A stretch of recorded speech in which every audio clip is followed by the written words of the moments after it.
Hi dear students, welcome back to NEET Hunt channel. NEET 2024-25 court case and counselling local merit list ఎప్పుడు అని చెప్పి చాలా సందేహాలు అయితే మీకు ఉంటాయి.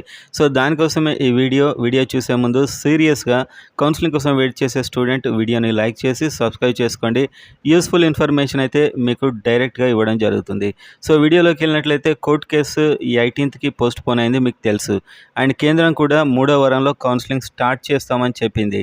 ఎక్కడ కూడా పేపర్ అది వ్యాపించలేదు, సోషల్ మీడియాలో రాలేదు అని సిబిఐ అండ్ ఎన్టీఏ వీళ్ళందరూ కూడా రిపోర్ట్ ఇచ్చారు. కోర్టు కూడా అదే అడిగింది. చివరి ఆప్షన్ అని చెప్పింది. సో రీనీట్ అనేది దాదాపు 99% ఆ ఛాయిసే లేదు ఇప్పుడు. సో నెక్స్ట్ 18th నాడు హియరింగ్ జరిగినా కూడా పెద్ద ఎఫెక్ట్ ఏమి ఉండదు. అండ్ అదేవిధంగా కౌన్సిలింగ్ మీద కూడా స్టే లేదు. సో థర్డ్ వీక్ వాళ్ళు ఈసారి నోటిఫికేషన్ ఇచ్చేస్తారు. అండ్ తెలుగు రాష్ట్రాల్లో కూడా లోకల్ మెరిట్ లిస్ట్ కూడా అతి త్వరలో వస్తుంది, త్వరలో రావడం అయితే జరుగుతుంది. అండ్ వచ్చాక మీరు చూసుకోవాల్సింది local ranks. So first display list వస్తుంది, తర్వాత అప్లై చేసుకున్నాక merit list, original merit list వస్తుంది. సో దాంట్లో ర్యాంక్ బట్టి మీరు చూసుకోవడం ఎలా అనేది నేను ఏపీకి సంబంధించి మన వీడియో చేశాను. లోకల్ ఆల్ ఇండియా ర్యాంక్ 2023-24లో ఎలా కట్ అయింది, మార్కులు అయితే మారాయి, ర్యాంకులు అయితే కాస్త నమ్మొచ్చు. సో మీకు ఈ కాన్సెప్ట్ అర్థం చేసుకున్నారనుకుంటున్నాను. సో ఓయూ కూడా చాలామంది కామెంట్స్లో అడిగారు, వాళ్ళ కోసమే స్పెషల్గా ఈ వీడియో. తెలిసిన వాళ్ళు స్కిప్ చేయండి. అండ్ ఎంత మార్క్స్ పెరగవచ్చు అనేది కూడా ఈ వీడియోలో నేను చెప్తాను. సో ఫస్ట్ ఓయూ 2023-24లో ఓపెన్ గవర్నమెంట్ కాలేజ్ నేను చెప్పేది, మీకు గవర్నమెంట్ సీట్ వస్తుందా లేదా అని అన్ని కామెంట్స్ కలిపి ఒకటే వీడియో సమాధానంలో భావించండి. ఓయూలో ఓపెన్ 458 వరకు గవర్నమెంట్ సీట్ వచ్చింది 2023-24, కానీ ఈసారి అంత రాదు, ఎందుకంటే మార్క్స్ పెరిగాయి, మీ అందరికీ తెలుసు. సో ఖచ్చితంగా మార్క్స్ అయితే పెరుగుతాయి, మినిమం 20 అయితే పెరిగే అవకాశం ఉందని నా పర్సనల్ ఫీలింగ్. సో అప్పుడు లోకల్ ర్యాంక్ అయితే 7385 లోకల్ ర్యాంక్. సో ఈసారి మీకు లోకల్ ర్యాంక్ వచ్చాక మీరు ఈ రేంజ్లో ఉన్నారో లేదో చెక్ చేసుకోండి. అండ్ ఆల్ ఇండియా ర్యాంక్ అయితే ఇప్పుడే మీకు ఆల్ ఇండియా ర్యాంక్ తెలుసు, 1,53,289. సో 1,53,289 ఆల్ ఇండియా ర్యాంక్కి గవర్నమెంట్ సీట్ వచ్చింది. సో ఈసారి ఇదే ఆల్ ఇండియా ర్యాంక్ వచ్చేస్తుంది, యాజ్ టీస్ దాని జిరాక్స్ కాపీలా అని కాదు, కాకపోతే ఒక 10,000 ర్యాంక్ అటు ఇటుగా మీరైతే క్యాలిక్యులేట్ చేసుకోవచ్చు.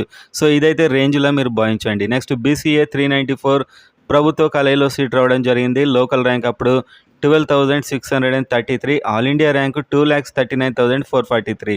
సో ఈ ర్యాంకులు అయితే కాస్త మీరు నమ్మేలా ఉంటాయి, ఎందుకంటే ఈ ర్యాంక్స్ అదే స్టూడెంట్స్ ర్యాంకులు అయితే ఉంటాయి, మార్క్స్ అయితే పెరిగాయి. అండ్ అదేవిధంగా BCB 447 మార్క్స్కి అయితే 2023-24లో వచ్చింది, మీరు ఈసారి ఈజీగా ఒక 470 అనుకోవచ్చు.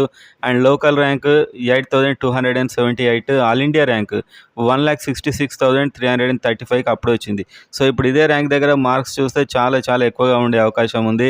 అండ్ ఈసారి ఆల్ ఇండియా ర్యాంక్ కూడా చాలామంది స్టూడెంట్స్ వెళ్ళే అవకాశాలు తక్కువ, కాబట్టి కట్ ఆఫ్ ఈసారి ఇంకా పెరుగుతుంది. అండ్ నెక్స్ట్ BCC 391 కట్ అయింది గవర్నమెంట్ కాలేజీలో. అండ్ అప్పుడు లోకల్ ర్యాంక్ ఇది 12,861, all India rank 2,43,919. BCD 449 cut అయింది, local rank 8,124 and all India rank 1,64,056. BCE 441 cut అయింది, అప్పుడు local rank 8,795, all India rank 1,74,324. So ఈ 1,74,324 ఆల్ ఇండియా ర్యాంక్ అంటే దాదాపు మీరు దీనికి అరౌండ్గా ఉన్నట్లయితే మీకు ప్రైవేట్లో అయితే పక్క, గవర్నమెంట్లో కూడా వచ్చే అవకాశాలు ఉంటాయి. నెక్స్ట్ BCE 441 అప్పుడు లోకల్ ర్యాంక్ 8,795, ఇది చెప్పాం కదా.